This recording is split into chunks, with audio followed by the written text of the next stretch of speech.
crisis at Pixar led to the dismissal of 175 employees, causing many things to spiral out of control, necessitating some changes regarding their upcoming films. Things have gotten pretty messed up for Pixar, but don't worry, I'm here to explain everything that's going on over there. Pixar is one of the leading animation studios, and I'm sure everyone has watched at least one Pixar movie and knows at least one of their characters. Well, remember that news Pixar shared stating that Toy Story 4 would be their last sequel and that from then on, all their films would be unique and original? I remember thinking, no way, how are we never going to see a new Toy Story, The Incredibles, Monsters Incorporated, or Inside Out production again? We need those sequels. And what happened a few years later? Pixar backtracked and announced Inside Out 2 and Toy Story 5. They've even mentioned that 2 more sequels to beloved and famous films are in the works, and I'll tell you which ones during the video. But maybe you're still wondering, why is Pixar doing all this? What's happening there? I'll explain. But first, you're on Cine Lovers, your channel for movies, animations, and cinema. So take this opportunity to subscribe to the channel to help us reach 2,000 subscribers. Thank you!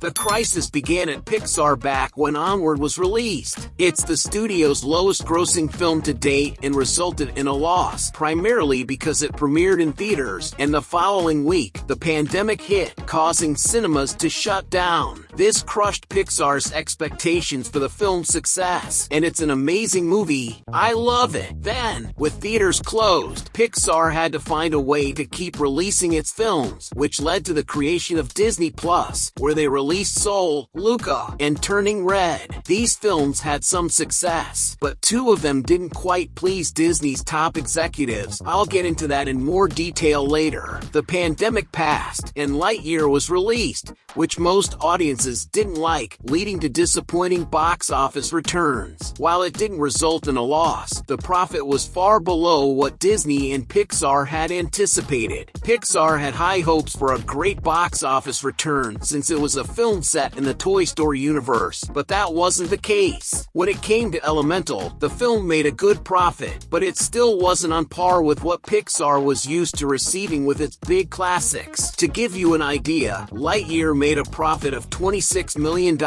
Elemental made a profit of $296 million, Finding Dory made over $800 million in profit, and The Incredibles 2 made over $1 billion. The big bosses at Disney and Pixar looked at all of this and said, hold on, stop everything, and let's have a meeting. Everyone, come here. In this meeting, the bosses said that the studio had taken significant losses and a series of consecutive films had weak box office performances. So the decision they made, unfortunately, was to lay off around 175 Pixar employees to reduce costs. This layoff represents 14% of the studio's workforce, which is a lot. In parallel to all of this, they decided to release fewer films per year to ensure higher and better quality in each release. This is one of the reasons the film Elio was postponed to 2025. Moreover, the bosses want Pixar to focus its productions on cinema rather than Disney Plus. There's still a lot to talk about regarding this Pixar controversy, but take the opportunity to leave a comment with #CineLovers, and I'll give it a like. Well, Pixar was going to release a series called Win or Lose last year, but it was canceled due to all this. However, since it was practically ready, they decided to release it this year, 2024. Additionally, to capitalize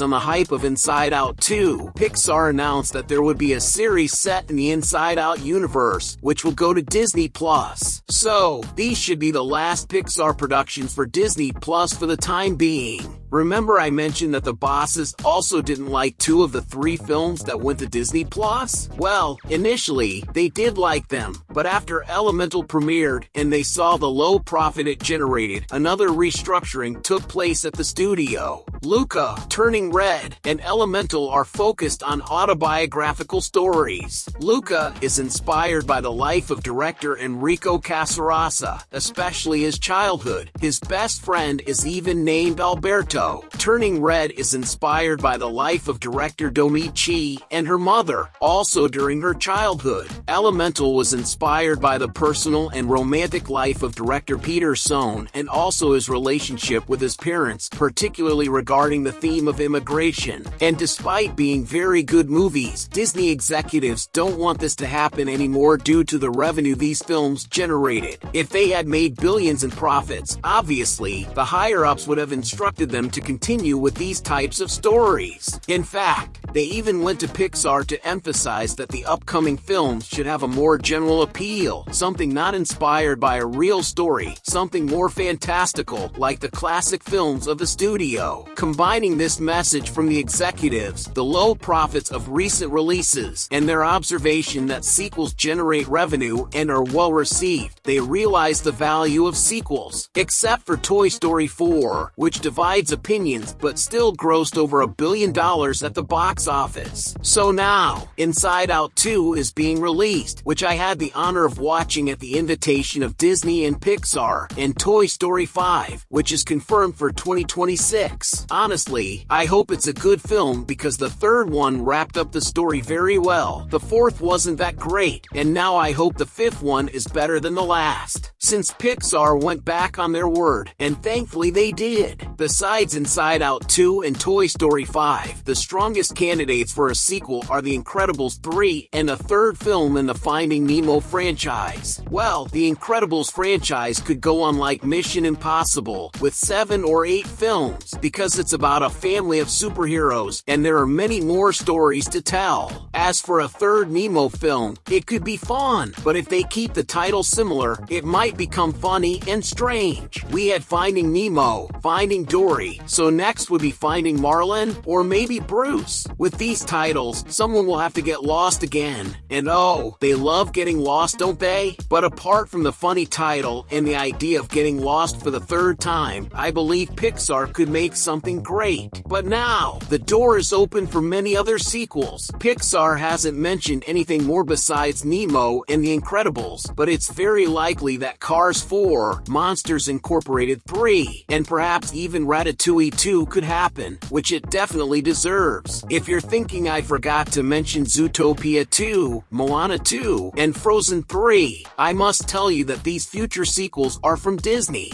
This video is especially about Pixar, and since Pixar just released Inside Out 2, here are several videos you need to watch about this franchise. Thank you so much for making it this far, and I'll see you in the next Cine Lovers.